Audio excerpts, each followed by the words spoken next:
उसकी आप चिंता न करें, संजू की मम्मी ने बीच में ही टोका। भगवान की दया से घर संभालने और खाना वगैरह बनाने के लिए नौकर चाकर है हमारे घर में। इसको तो रसोई में कदम भी रखने की जरूरत नहीं पड़ेगी।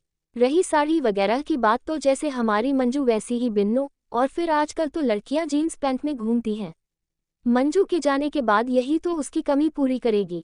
पापा ने कितना समझाया था, पर उनकी एक न चली। वे रिश्ता पक्का करके चले गए। जाते जाते बिन्नो की सास दोबारा कह गई थी, भाई साहब चिंता मत करिए, बिन्नो बिल्कुल मंजू की तरह रहेगी। ये सब ढकोसला था क्या? बिन्नो को तो खुले गले का ब्लाउज पहनने से भी मना कर दिया गया। फिर वह जीन्स या स्कर्ट के सवाल तो भूल ही जाए।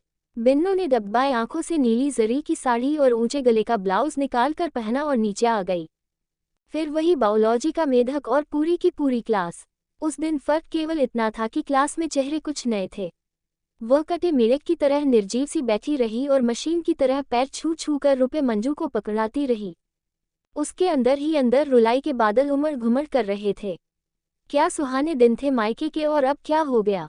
उसका जी चाह रहा था कि सब लोग थोड़ी देर के लिए विलीन हो जाएं। उसे अकेला छोड़ दे, जिससे वह जी भर के रो ले, जैसे वह छुटपन में माँ की गोद में छुप कर रोती थी। एक बार माँ की गोद में घुस गई तो मानो सारी दुनिया विलीन हो गई और वह अकेली हो गई।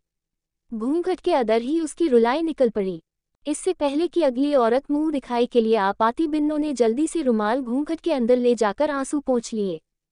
पास ही बैठी मंजू ने पूछा, तबीयत तो ठीक है न भाभी? बिन्नो ने बहाना बना दिया, सिर में थोड़ा दर्द हो रहा है। बिन्नो की सास को बताया गया तो तुरंत आदेश हो गया कि मंजू बिन्नो को उसके कमरे में ले जाए। कमरे में पहुंचकर बिन्नो को बड़ी राहत मिली। मंजू ने उसका घूंघट हटाकर उसे लेटा दिया और उसके सिरहाने बैठकर उसका सिर दबाने लगी। रहने दो दीदी, अभी ठीक हो जाएगा। दोनों बातें करने लगी। धीरे धीरे बिन्नो का ध्यान बंटा तो उसका जी हल्का हो गया। धीरे धीरे दोनों की बातों का दायरा बढ़ता गया। अपने अपने कॉलेज की बातें, सहेलियों के किस्से, फिल्मों की बातें, न जाने क्या क्या बातें होने लगी। वक्त का पता ही न चला। न ही बिन्नो को ये ध्यान रहा कि वह अपनी ससुराल में है। अचानक बात करते करते मंजू ने चक्की ताई की नकल उतारी। बिन्नो का तो हंस हंस कर बुरा हाल हो गया। उसके ठहाके उसके कमरे से होते हुए शायद नीचे तक पहुंच गए, जिसका पता तब चला जब बुआ जी दहाड़ी, देखो तो कैसे खीखी कर रही है मुंह फाड़ के। इतना भी ख्याल नहीं है कि घर में मेहमान बैठे हैं। किसने कहा था भाभी, ये 1.5 बित्ते की लड़की उठा लाने को? घरवालों ने जरा भी तमीज नहीं सिखाई। बिन्नो की हंसी को ब्रेक लग गया। उसे ध्यान आया कि वह अपने ससुराल में है, पर तब तक देर हो चुकी थी। उसकी सास ऊपर आ चुकी थी। आते ही उन्होंने मंजू को डांटा, क्या खीखी लगा रखी है? तुझे बिन्नो को आराम कराने के लिए भेजा था। ऐसे भी भला हंसा जाता है कि पूरा मोहल्ला सिर पर उठा ले। डांट तो मंजू को पड़ी थी, पर बिन्नो जानती थी कि निशाना वही थी। सास अपना कठोर चेहरा लेकर वापस चली गई। मंजू भी माँ की डांट खाकर खिसक ली। बिन्नो को मायके की याद आ गई। एक दिन उसने घर भर से रूठकर मौनव्रत धारण कर लिया था। न सिर्फ पूरा घर, बल्कि मोहल्ले की कुछ पड़ोसिनें भी आ गई थीं ये पूछने कि आज बिन्नो घर पर नहीं है क्या। उसकी हंसी नहीं सुनाई पड़ी। पापा ने ऑफिस से आते ही पूछा, तेरी तबीयत तो नहीं खराब है? आज तेरे ठहाके नहीं सुनाई पड़ रहे। नहीं, ठीक हूँ। तो फिर बेटा, हर समय हंसती ही रहा कर। तेरी हंसी की आवाज़ बंद होती है तो मुझे घबराहट होती है कि कहीं तू बीमार तो नहीं है। एक मेरा पीहर था जहाँ मेरी हंसी की इतनी कद्र थी, और एक यहाँ अकेले कमरे में वह फूट फूट कर रोने लगी। आखिर छोटी सी बच्ची ही तो थी बिन्नो। इतने अजनबियों के बीच में किससे कहे वह अपने मन की व्यथा। सभी नए लगते थे और पराए भी। संजू पर भी कितना विश्वास करे, कहीं उसी ने मम्मी से जाकर शिकायत कर दी तो? घर पर फोन करेगी तो वहाँ सबको तकलीफ होगी। कितनी हिम्मत बंधा कर भेजा था सबने। तू जिस घर की अमानत है, उसी घर में जा रही है। उस घर में तुझे माँ मिलेंगी, अब वही तेरी माँ है। ऐसी भी कहीं माँ होती है, बिल्कुल पत्थर। पहले तो कितनी बढ़ चढ़ कर बातें करती थी, और अब मेरे पापा को भी बुद्धू बनाया। बिन्नो रोते रोते सो गई। शाम को 5 बजे आंख खुली तो उसका सिर भारी हो रहा था।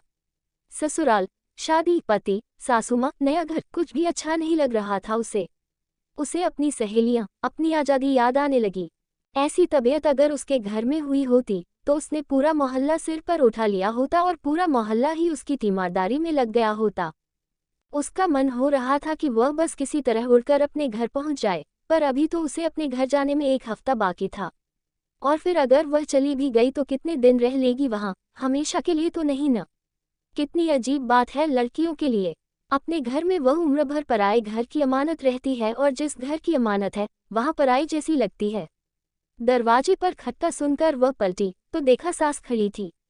कैसी तबीयत है? ठीक हूँ, नपा-तुला जवाब दिया बिन्नू ने। एक तो नई बहू और फिर छोटी उम्र की होने के कारण वह डरती थी कि कहीं मुंह से कोई गलत बात न निकल जाए। सास ने उसका चेहरा देखा तो चौंक गई। अरे तेरी आंखें तो सूजी हुई हैं। तू रोई थी बेटा? ससुराल में अपने लिए पहली बार बेटा शब्द सुनकर बिन्नू की थोड़ी हिम्मत बंधी। बहुत रोकते हुए भी उसका 4 दिन का दबा हुआ उबाल उनके होठों पर आ ही गया।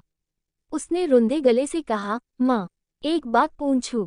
पूछ। पैदा होने के बाद से ही लड़कियों को कहा जाता है कि वह पराया धन है, पराए अमानत है, उन्हें पराए घर जाना है जो उनका असली घर है। और जब मैं इस घर में आई, जिस घर की मैं अमानत थी, तो मुझे अपनाए जाने में सबको बड़ी कठिनाई हो रही है।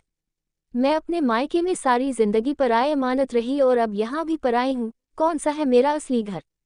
बिन्नू की सास उसे थोड़ी देर घूरती रही, कुछ न बोली। शायद माँ के पास भी इस सवाल का कोई जवाब नहीं है या मैंने ही कुछ गलत पूछ लिया, बिन्नू ने घबरा कर सोचा। बिन्नू की सास बिना कुछ बोले उसकी अलमारी से कपड़े निकालने लगी। मैंने अलमारी से तेरे कपड़े निकाल दिए हैं, यही पहन कर नीचे आ जाना। उसकी सास इतना आदेश दे कमरे से बाहर निकल गई। इसके अलावा कुछ न बोली।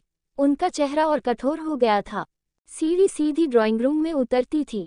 बन्नू ने जैसे ही सीढ़ी पर कदम रखा, सारे मेहमानों की सांस ऊपर की ऊपर ही रह गई। बिन्नू सफ़ेद जीन्स और काली टी शर्ट पहने हुए नीचे उतर रही थी। खुले बालों में वह एकदम बच्ची लग रही थी। सबसे पहले बुआजी ही दहाड़ी, अरे भाभी, देखा तो अपनी लाडो। इससे पहले कि बुआजी अपना वाक्य पूरा कर पाती बिन्नू की सास की आवाज़ गूंजी, ये कपड़े मैंने ही उसे निकाल कर दिए हैं, देखो तो कितनी प्यारी लग रही है। बुआजी कहाँ मानने वाली थी, पूरा गुबार निकालने पर उतारू थी। ये क्या गजब कर रही हो भाभी, इतने मेहमानों के सामने कुछ तो ख्याल कर लिया होता। कर लिया बहुत ख्याल, जिसने जैसा कहा मैं उससे वैसा ही कराती रही। उसका आना जाना, हंसना बोलना, पहनना ओढ़ना सब पर अंकुश लगा दिया था आप लोगों ने। जैसा आप सब ने आदेश किया उस बेचारी ने माना। बिना चूकिए 4 दिन में आप लोगों का ख्याल करके मन महसूस कर रही। पलट कर कुछ भी नहीं कहा। आप लोगों ने बहू बनाकर रखा उसे, पर मैं बेटी लाई थी घर में, बहू नहीं। अगर आप सबके बहू के अरमान अभी भी बाकी हैं, तो मैं अभी जिंदा हूँ। आप लोग अपने अरमान मुझ पर निकाल सकते हैं, या अपने अपने घर में अपनी बहुओं पर निकाल लें। मैं हूँ आपकी बहू, यह नहीं, यह मेरी बहू है और इस पर मैं अपने अरमान निकालूंगी, जैसे चाहूंगी वैसे रखूंगी।